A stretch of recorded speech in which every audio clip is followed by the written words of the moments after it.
കഴിഞ്ഞ 25 വർഷത്തെ ഏറ്റവും ശ്രദ്ധേയമായ മലയാള കൃതികളായി മലയാള മനോരമ തിരഞ്ഞെടുത്തവയിൽ എനിക്ക് വളരെ ഇഷ്ടപ്പെട്ട ഒരു നോവലാണ് മറിയ വീണ്ടും മരിയ. സന്ധ്യ മേരിയുടെ ആദ്യ നോവലാണ്.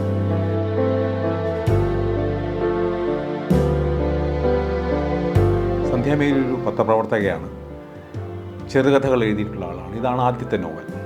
വാസ്തവത്തിൽ സമീപകാലത്ത് ഇറങ്ങിയ മലയാളം നോവലുകളിൽ വളരെയധികം വ്യത്യസ്തമായ ഒന്നാണിത്. ഈ കാലഘട്ടത്തിൻ്റെ സകല സവിശേഷതകളും ഈ നോവലിനുമുണ്ട്. ഉത്തരാധുനിക സാഹിത്യത്തിൻ്റേതായ ഒരു അരാജകത്വം, അനൗപചാരികത, ഭാഷയിലും ആഖ്യാനത്തിലും കാലഗണനയിലുമൊക്കെ സ്വീകരിക്കുന്ന ഒരുതരം അരാജകമായ സ്വാതന്ത്ര്യബോധം, അതിൻ്റെയൊക്കെ അടിയിൽ വളരെ ശക്തമായ രാഷ്ട്രീയ സാമൂഹ്യ നിലപാടുകളുടെ കരുത്ത്, ഇതെല്ലാം കൂടി ചേർന്നതാണ് ഈ പുസ്തകം. 1970കളിൽ മധ്യ കേരളത്തിലെ ഒരു ക്രിസ്തീയ കൂട്ടുകുടുംബത്തിൽ വളർന്നൊരു കുട്ടിയുടെ കാഴ്ചപ്പാട്ടിലാണ് ഈ പുസ്തകം വികസിക്കുന്നത്. ആ കുട്ടിയാണ് മറിയ. ആ കുടുംബം നമ്മുടെ സാധാരണ ഇടത്തരം മലയാളി കുടുംബങ്ങളുടെ എല്ലാ പ്രത്യേകതകളുമുണ്ട്. അവിടെ സ്നേഹമുണ്ട്, സ്നേഹരാഹിത്യമുണ്ട്, സ്വാർത്ഥതയുണ്ട്, കുശുമ്പുണ്ട്, പരദൂഷണമുണ്ട്. അതിനൊക്കെ അപ്പുറം ചില കൂട്ടായ കുടുംബത്തിൻ്റേതായ ശക്തമായ കെട്ടുറപ്പുണ്ട്. ആ കെട്ടുറപ്പിനെതിരായി തന്നെ അവർ തന്നെ പ്രവർത്തിക്കുന്ന ചില രീതികളുണ്ട്. ഇതെല്ലാമുണ്ട്. ഇതിലേറ്റവും പ്രധാനം, നമ്മുടെ സമൂഹം സമൂഹത്തിലെ ഭൂരിപക്ഷം പരമ്പരാഗതമായി ചിന്തിക്കുന്നതിൽ നിന്ന് വ്യത്യസ്തമായി ചിന്തിക്കാൻ തയ്യാറാവുന്നവരെ അബ്നോർമലായിട്ടോ അല്ലെങ്കിൽ അല്പം വട്ടുള്ളവരോ ആയിട്ട് കണക്കാക്കുന്ന ഒരു രീതിയുണ്ട്, ഒരു ചാപ്പകുത്തലുണ്ട്. അങ്ങനെയുള്ള ഒരു രീതിയെ കൂടി ഈ പുസ്തകം പരിഹസിക്കുന്നുണ്ട്. മറിയ അങ്ങനെ ഒരു കുട്ടിയാണ്. അച്ഛനും അമ്മയ്ക്കും പകരം മുത്തശ്ശിക്കും മുത്തശ്ശനും അപ്പച്ചനും അമ്മച്ചിക്കും വല്യപ്പച്ചനും വല്യമ്മച്ചിക്കും ഒക്കെ ഒപ്പം കഴിയുന്ന ഒരു കുട്ടിയാണ്. ആ കുട്ടിക്ക് ആ കുടുംബത്തിൻ്റേതായ ഒരുപാട് പ്രത്യേകതകൾ അനുഭവിക്കുന്നുണ്ട്, ഒരുപാട് ബുദ്ധിമുട്ടുകൾ അനുഭവിക്കുന്നുണ്ട്. അച്ഛനും അമ്മയും ആ കുട്ടിയെ കാര്യമായി പരിഗണിക്കുന്നില്ല. അതുകൊണ്ട് തന്നെ ഇവിടെയാണെങ്കിൽ പക്ഷേ ആ കുട്ടിയുടെ അമ്മയുടെ അച്ഛൻ അല്ലെങ്കിൽ വല്യപ്പൻ, ഇവരെല്ലാം ഒരുപാട് അമ്മായിമാർ, അമ്മാവന്മാർ, ബന്ധുക്കൾ, ഇവരെല്ലാവരുമുണ്ട്. ഇവരിൽ ചിലരൊക്കെ വളരെയധികം സ്നേഹിക്കുന്നുണ്ട്, ചിലരൊക്കെ അങ്ങനെ ഇല്ല. ആ വിരോധത്തിൻ്റെയും സ്നേഹത്തിൻ്റെയും അവഗണനയുടെയും അതോടൊപ്പം ഇതിനെയൊക്കെ മറികടക്കുന്ന ഒരു ഉത്കടമായ ഒരു സ്വാതന്ത്ര്യ ബോധത്തിൻ്റെയും പ്രതീകമാണ് മരിയ. 4-5 തലമുറകൾക്ക് മുമ്പുള്ള കഥകളിലൂടെ ഇതൊരു കുടുംബത്തിൻ്റെ പുരാവർത്തമാണ്. കുടുംബ പുരാവർത്തങ്ങളുടെ ഒരു രീതിയുണ്ട് കഥകൾക്ക്. ഇങ്ങനെ ഒരു പുരാവർത്തമാണിത്. ഒരു തരം ലാറ്റിൻ അമേരിക്കൻ കഥകളിലൊക്കെ കണ്ടു പരിചയിക്കുന്ന ഒരു രീതി. അതിലെ മനുഷ്യർ, അതിൻ്റെ ഒരുപാട് സ്വഭാവ വിശേഷതകളും ഒരുപക്ഷെ വളരെ അസഭ്യമെന്ന് വിളിക്കാവുന്ന തരത്തിലുള്ള സംഭാഷണങ്ങൾ, അശ്ലീലമെന്ന് തോന്നിക്കുന്ന ചില പ്രവൃത്തികൾ, ഇതെല്ലാം ഇതിൽ വളരെ സാധാരണ പോലെയാണ് ഒഴുകി വരുന്നത്.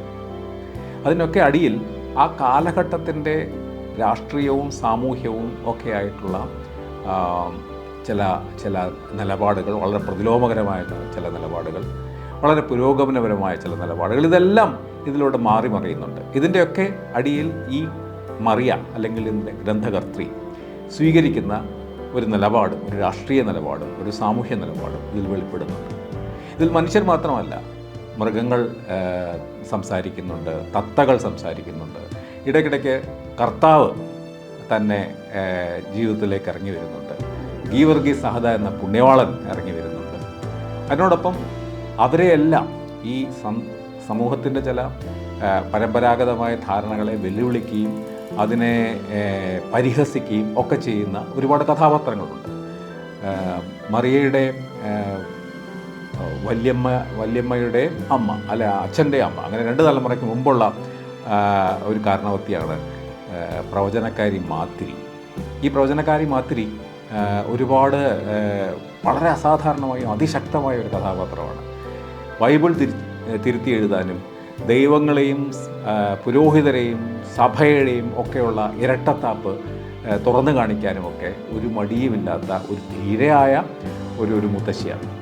അതിനുശേഷം അതിൻ്റെ ആ തലമുറ ആ മാതിരി ഇവരെല്ലാവരും അങ്ങനെയല്ല, ചിലരൊക്കെ അങ്ങനെയാണ്. പുരുഷന്മാരേറെയും കടുത്ത കള്ളുകുടിയന്മാരോ അല്ലെങ്കിൽ അവരുടെ ആണധികാരം അടിച്ചേൽപ്പിക്കാൻ മാത്രം ജീവിച്ചിരിക്കുന്ന ചില സ്വഭാവ രീതികളും അവയെ ചില സ്ത്രീകളൊക്കെ ചെറുക്കുന്നുണ്ട്, ചിലരൊക്കെ അതിനെ പരിഹസിക്കുന്നുണ്ട്, ചിലരൊക്കെ അതിൽ പൂർണ്ണമായിട്ടും വിധേയരാകുന്നുണ്ട്. 70കളാണ് ഈ നോവലിൻ്റെ തുടക്കം. 70കൾ എന്ന് പറയുമ്പോൾ തീർച്ചയായിട്ടും അതിൻ്റെ ചരിത്രം വാസ്തവത്തിൽ ഒരു വളരെ വളരെ ഗംഭീരമായ വളരെ ഒരു സവിശേഷമായ രീതിയിലാണ് ചരിത്രം ആ കാലഘട്ടം സന്ധ്യാബേരി രേഖപ്പെടുത്തുന്നത്. അടിയന്തരാവസ്ഥ ഒരു പ്രധാനപ്പെട്ട ഘട്ടമാണ്. അടിയന്തരാവസ്ഥയ്ക്ക് അതൊന്നും പക്ഷേ യാതൊരു തരത്തിലുള്ള ഗൗരവമോ അല്ലെങ്കിൽ ഗൗരവപൂർണ്ണം എന്ന് നമ്മൾ കരുതപ്പെടുന്ന രീതിയിലൊന്നുമല്ല അതിൻ്റെ പ്രതിപാദനം. വളരെ തമാശയായിട്ടും പരിഹാസത്തോടെയും ഒക്കെയാണ് ഇതിനെ പക്ഷേ അടിയന്തരാവസ്ഥയെ അതിശക്തമായി കശക്കി വിടുന്നുണ്ട് സന്ധ്യാബേരി. അടിയന്തരാവസ്ഥയുടെ ആരാധകനായ ഒരു അണധികാരി ഉണ്ടവിടെ, അദ്ദേഹത്തെ ഉണ്ട്. അതോടൊപ്പം തന്നെ ഇതിനെതിരായി പ്രവർത്തിക്കുന്ന, ഇതിനെതിരായി ചിന്തിക്കുന്ന പരമ്പരാഗതമായി കോൺഗ്രസ് കുടുംബമായിരുന്ന ഈ കൊട്ടാരത്തിൽ വീട് എന്നാണ് ഈ കുടുംബത്തിൻ്റെ തറവാട്ടിൻ്റെ വീട്. കൊട്ടാരത്തിൽ വീട്ടിൽ നിന്ന് ഷീന എന്ന് പറയുന്ന ഒരു കമ്മ്യൂണിസ്റ്റുകാരി ഉയർന്നു വരികയും ആ കമ്മ്യൂണിസ്റ്റുകാരിയായ ഷീന മറിയയുടെ ഒരു മോഡലാവുന്നതും, അതുകൊണ്ട് ഷീന എല്ലാം തികഞ്ഞുള്ള ഷീനയ്ക്കും ഷീനയുടേതായ കുഴപ്പങ്ങളൊക്കെ ഉണ്ട്. പക്ഷേ ഇതിനെ ഒക്കെ അപ്പുറത്ത് ഈ സ്ത്രീ സ്വാതന്ത്ര്യം അല്ലെങ്കിൽ സ്ത്രീയുടെ പുരുഷൻ കൽപ്പിക്കുന്ന, പുരുഷ മേധാവിത്വമുള്ള സമൂഹം കൽപ്പിച്ച് വയ്ക്കുന്ന സദാചാര നിയമങ്ങളെയും കുടുംബ നിയമങ്ങളെയും ഒക്കെ വളരെ വളരെ എളുപ്പത്തിലാണ് അല്ലെങ്കിൽ വളരെ ശക്തിയോടെയാണ് മറിയ ചെറിയ കുട്ടിയായിരിക്കുമ്പോൾ തന്നെ ചോദ്യം ചെയ്യുന്നതും പരിഹസിക്കുന്നതും ഒക്കെ. ഇതിൽ ഏറ്റവും ഈ നോവലിൽ ഉടനീളം ഓടി നിൽക്കുന്നത് ശക്തമായ ഒരു നർമ്മമാണ്. അതൊരു ഇരുണ്ട ഹാസ്യത്തിൻ്റെ മട്ടാണ് പലപ്പോഴും ഉള്ളത്. പക്ഷേ ഇരുണ്ട ഹാസ്യത്തിലൂടെ തന്നെ ഒരുപക്ഷെ സമീപകാലത്ത് മലയാള സാഹിത്യത്തിൽ ഇത്രയും ശക്തമായ അല്ലെങ്കിൽ ഇത്രയും ഗംഭീരമായ ഒരു നർമ്മഭാവന അല്ലെങ്കിൽ പരിഹാസത്തോടെയുള്ള ഒരു കാഴ്ച, പരിഹാസത്തോടെ ഉള്ള സാമൂഹ്യ വ്യാഖ്യാനം മറ്റൊരിടത്തും കണ്ടതായി എൻ്റെ ശ്രദ്ധയിൽപ്പെട്ടിട്ടില്ല. തീർച്ചയായും ഈ നോവൽ പുതിയ കാലഘട്ടത്തിൻ്റെ കേരളത്തിലെ മലയാളത്തിലെ ഉയർന്നു വരുന്ന, ഇതിനകം പലതവണ നമ്മൾ ചർച്ച ചെയ്തിരുന്ന ഉയർന്നു വന്ന വളരെ ഗംഭീരമായിട്ടുള്ള സാഹിത്യകൃതികൾ ഒന്നാണ് മറിയ, വെറും മറിയ. ഇത് മാതൃഭൂമി പ്രസിദ്ധീകരിച്ചതാണ്. ഇതിൽ ഏറ്റവും രസമുള്ള ചില സാമൂഹ്യ വിമർശനം, അതൊന്നും വിമർശനത്തിൻ്റെ മട്ടിലോ സാമൂഹ്യ വിമർശനത്തിൻ്റെ മട്ടിലോ ഒന്നുമല്ല സന്ധ്യാബേരി പറയുന്നത്. അത് തമാശയുടെയും പരിഹാസത്തിൻ്റെയും ഒക്കെ ഭാഷയിലാണ്. മറിയയുടെ നാട്, ഇത് തീർച്ചയായിട്ടും മധ്യ കേരളത്തിലെ ഒരു മേഖലയാണെങ്കിൽ ഇത് കേരളത്തിനെ മുഴുവനോടെ പ്രതീകവൽക്കരിക്കാൻ കഴിയുന്ന ഒരു പ്രമേയം, ഒരു നോവലാണ്. മരിയയുടെ നാട്, മരിയ ജനിച്ച നാട് തന്നെ കുഴപ്പം പിടിച്ചതായിരുന്നു. അതായത് ഒരു കുഴപ്പവും ഇല്ലാത്തത് കൊണ്ടുള്ള കുഴപ്പം. ഒരു വിധത്തിലുള്ള പ്രകൃതിക്ഷോഭങ്ങളോ യുദ്ധങ്ങളോ എന്തിന് പകർച്ചവ്യാധികൾ പോലുമില്ലാത്ത നാട്. തലമുറകളായി ഇത്തരം ഒരു അന്തരീക്ഷത്തിൽ ജീവിച്ചതുകൊണ്ട് ഉണ്ടായി വന്ന ഒരുതരം ലാഘവത്വമായിരുന്നു അന്നാട്ടുകാരുടെ മുഖമുദ്ര. രാഷ്ട്രീയവും അവിഹിത ബന്ധങ്ങളുമായിരുന്നു അവരുടെ ഇഷ്ട ചർച്ചാ വിഷയം. വളരെയധികം രാഷ്ട്രീയാവബോധമുള്ള ഒരു ജനതയായിട്ടാണ് അവർ സ്വയം കണക്കാക്കിയിരിക്കുന്നത്. ഉദാഹരണത്തിന് മണൽവാരലിൻ്റെ ദൂഷ്യവശങ്ങളെപ്പറ്റി ദിവസവും പത്രങ്ങളിൽ കൃത്യമായി വായിച്ചതിന് ശേഷമായിരുന്നു അന്നാട്ടിലെ മണൽവാരലുകാർ മണൽ വാരാൻ പോയിരുന്നത്. ഇമാതിരി കുന്നിടിച്ച് പാറ പൊട്ടിച്ചു കൊണ്ടിരുന്നാൽ കുന്നുപോയിട്ട് ഭൂമി തന്നെ ഇല്ലാതാകുമെന്ന് അവർക്ക് നന്നായിട്ട് അറിയാമായിരുന്നു. എന്നിട്ടും അവർ നാടായ നാട്ടിലെ മുഴുവൻ കുന്നും ഇടിച്ചു നിരത്തി. അവിടുത്തെ ഏറ്റവും വലിയ ദേശീയോത്സവമായിരുന്നു തെരഞ്ഞെടുപ്പ്. ലോകത്തിൻ്റെ അങ്ങേയറ്റത്തുള്ള ഇതുവരെ കേട്ടിട്ട് പോലും ഇല്ലാതിരുന്ന രാജ്യത്ത് നടന്ന പട്ടാള അട്ടിമറിയെക്കുറിച്ച് പോലും അവർ ചർച്ച ചെയ്തു. ചിലർ അനുകൂലമായും ചിലർ പ്രതികൂലമായും പ്രതികരിച്ചു. യാതൊരു പ്രശ്നങ്ങളുമില്ലാതെ ജനാധിപത്യം മുന്നോട്ട് പോയിരുന്നത് കൊണ്ട് തന്നെ പലരും സ്വേച്ഛാധിപത്യത്തിനായി കൊതിച്ചു. അഴിമതിക്കാരായ നേതാക്കളെയും ലൈംഗികാപവാദത്തിൽപ്പെട്ട നേതാക്കളെയും ഒക്കെ അവർക്ക് കൃത്യമായിട്ട് അറിയാമായിരുന്നു. എങ്കിലും അവർക്കെല്ലാം സമൂഹത്തിൽ ഉന്നത സ്ഥാനവും വ്യക്തമായ ജനപിന്തുണയും ഉണ്ടായിരുന്നു. കള്ളുഷാപ്പുകളിലും ചായക്കടകളിലും ചാനലുകളിലുമൊക്കെ അവർ ചർച്ച ചെയ്തുകൊണ്ടേയിരുന്നു. രാഷ്ട്രീയക്കാർ ഇടപെടുന്ന വിഷയങ്ങൾ മാത്രമേ അന്നാട്ടുകാർ രാഷ്ട്രീയമായി പരിഗണിച്ചിരുന്നുള്ളൂ.